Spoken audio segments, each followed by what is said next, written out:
দর্শক ঠিক যেমনটি বলার চেষ্টা করছিলাম, আমরা এই মুহূর্তে অবস্থান করছি মিরপুর 10-এ। দেখতেই পাচ্ছেন যে ধাওয়া পাল্টা ধাওয়া শুরু হয়েছে এবং এখন যদি বর্তমান পরিস্থিতি বলি, এক কথায় মিরপুর 13 নম্বরের দিকে থেকেই কিন্তু আন্দোলনকারীরা সংঘর্ষে নেমেছে এবং মিরপুর 10 নম্বর থেকেই তারা আওয়ামী লীগের নেতাকর্মীরা বা ছাত্রলীগের নেতাকর্মীরা এখানে উপস্থিত হয়েছে এবং দুই সাইড থেকেই কিন্তু সংঘর্ষ এক কথায় রণক্ষেত্রে পরিণত হয়েছে, যেমনটা আমরা দেখতে পাচ্ছি। এবং ধেয়ে আসছে আওয়ামী লীগের নেতাকর্মীরা ক্রমশে সামনের দিকে অগ্রসর হচ্ছে, যেমনটা আমরা দেখতে পাচ্ছি। যত সময় যাচ্ছে ততই কিন্তু আসলে উত্তাপের দিকে ছড়িয়ে পড়েছে এবং অপর সাইড থেকে আপনারা দেখতে পাচ্ছেন যে হাজার হাজার এভাবে নেতাকর্মীরা আন্দোলনকারীদের মুখোমুখি সংঘর্ষ হচ্ছে।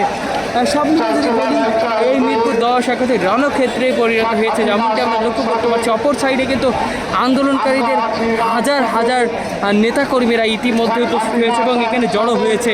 হাজার হাজার নেতাকর্মীরা পিছন থেকে কিন্তু সামনের দিকে অগ্রসর হচ্ছে এবং আওয়ামী লীগের নেতাকর্মীরাও কিন্তু সামনে যাচ্ছে, এমনটা কিন্তু আমরা দেখতে পাচ্ছি। এবং তারা ঢাল তরোয়ার হিসেবে ব্যবহার করছে বিভিন্ন চৌকি আছে, যে চৌকিগুলো আসলে ফুটপাতে হকাররা বসে বিক্রি করে, সেগুলো কিন্তু তারা ব্যবহার করছে। এবং অপর সাইড থেকে আওয়ামী লীগ এবং ছাত্রলীগের নেতাকর্মীরা এখানে সমাবেশ করছে এবং সমাবেশ থেকে আরও সামনের দিকে অগ্রসর হচ্ছে এবং অপর সাইড থেকে দেখতে পাচ্ছি আন্দোলনকারীরা অনেক এগিয়ে এসেছে, কিন্তু এক কথায় প্রচুর সামনে চলে এসেছে এবং এক কথায় মুখোমুখি সংঘর্ষ রূপ ধারণ করেছে। দর্শক, বর্তমান পরিস্থিতি যদি বলি, আওয়ামী লীগের সাথে আন্দোলনকারীদের মুখোমুখি সংঘর্ষ। এখান থেকে কিন্তু আসলে জয় বাংলা, জয় বঙ্গবন্ধু করে কিন্তু তারা স্লোগান দিচ্ছে এবং অপর সাইডে দেখতে পাচ্ছি যে আন্দোলনকারী শিক্ষার্থীরা এবং আন্দোলনকারীরা কিন্তু উপস্থিত হয়েছে এবং সেখান থেকে তারা প্রতিরোধ গড়ে তুলেছে। এবং এই সাইডে কিন্তু দেখতে পাচ্ছি ছাত্রলীগের নেতাকর্মী এবং আওয়ামী লীগের নেতাকর্মীদের সমাবেশ এবং দুই সাইড থেকে আসলে এক কথায় রণক্ষেত্রে পরিণত হয়েছে। ধাওয়া পাল্টা ধাওয়া চলছে, এখনও পর্যন্ত যে শেষ হবে তা কিন্তু নয়, বরঞ্চ আরও উত্তাপের দিকে এগিয়ে চলেছে এবং অপর সাইড থেকেও কিন্তু তারা বেশ জোরালো প্রতিরোধ গড়ে তুলেছে। যতই প্রতিরোধ গড়ে তুলুক না কারণ এই সাইডে আওয়ামী লীগের অবস্থান এবং অপর সাইডে আন্দোলনকারীদের অবস্থান, তবে আসলে দুই পক্ষই কিন্তু একবার এগিয়ে আসছে, অপর দিকটা আসলে পিছিয়ে যাচ্ছে, এমনটাই কিন্তু হচ্ছে। এখনও পর্যন্ত আমরা দেখিনি যে মিরপুর 10-এর যে গোলচত্বরটি আছে সেই জায়গায় তাদের আসতে, তারা কিন্তু আসলে মিরপুর 10-এর অর্থাৎ বাটা শরীফের ঠিক ওই পাশে কিন্তু অবস্থান করছে। শাহালি প্লাজার কিন্তু অপর সাইডে তাদের অবস্থান লক্ষ্য করতে পারছে। শাহালি প্লাজার ঠিক সামনে অর্থাৎ মেট্রো রেলের আশপাশে কিন্তু অবস্থান করছে আওয়ামী লীগের নেতাকর্মীরা এবং অপর সাইডেও কিন্তু দেখতে পাচ্ছি হাজার হাজার নেতাকর্মীদের উপস্থিতি এবং উপস্থিত হল কিন্তু আমরা লক্ষ্য করতে পারছি, তাদের অবস্থান লক্ষ্য করা যাচ্ছে।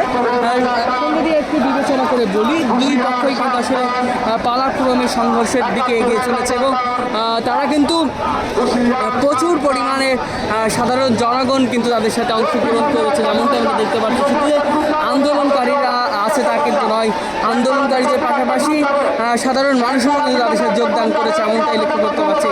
এখন যদি আপনাদেরকে বলি, দুই সাইড থেকে কিন্তু ককটেল বিস্ফোরণ চলছে এবং তারা কিন্তু আরও সামনের দিকে অগ্রসর হচ্ছে। আমরা কিন্তু এখন কিন্তু লক্ষ্য করতে পারছি যে তারা কিন্তু আসলে পিছনের দিকে আসছে, এমনটাই লক্ষ্য করা যাচ্ছে।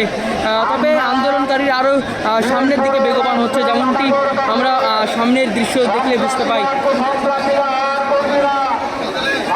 দর্শক, চলছে রাজধানীর মিরপুরে এক কথায় রণক্ষেত্র, রণক্ষেত্রের মতো এই রূপ ধারণ করেছে।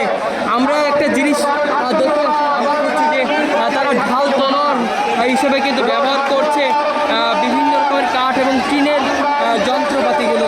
এবং যদি আমরা বলি, আন্দোলন কিন্তু আরও সামনের দিকে বেগবান হয়েছে,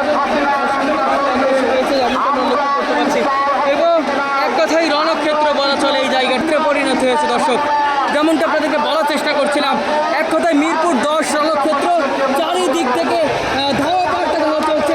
কখন যে শেষ হবে তা কিন্তু আসলে বলা সম্ভব নয়, বরঞ্চ আরও উত্তাপের দিকে আরও ভয়াবহ রূপের ধারণ করেছে, যেমনটা আমরা লক্ষ্য করতে পারছি। দর্শক, আওয়ামী লীগ এবং আন্দোলনকারীদের এখন একেবারে মুখোমুখি, যেমনটি বলার চেষ্টা করছিলাম। আওয়ামী লীগের কোটা সংস্কার এবং আন্দোলনকারীদের সাথে মুখোমুখি সংঘর্ষ মিরপুর 10-এর। দর্শক, যুক্ত করেছি আপনাদেরকে, একটু দেখানোর চেষ্টা করি কি পরিস্থিতি বিরাজ করছে। দুই পক্ষই কিন্তু ছেড়ে দিয়ে কথা বলছে না, দুই পক্ষই কিন্তু যতই সামনে যাচ্ছে না কেন ততই কিন্তু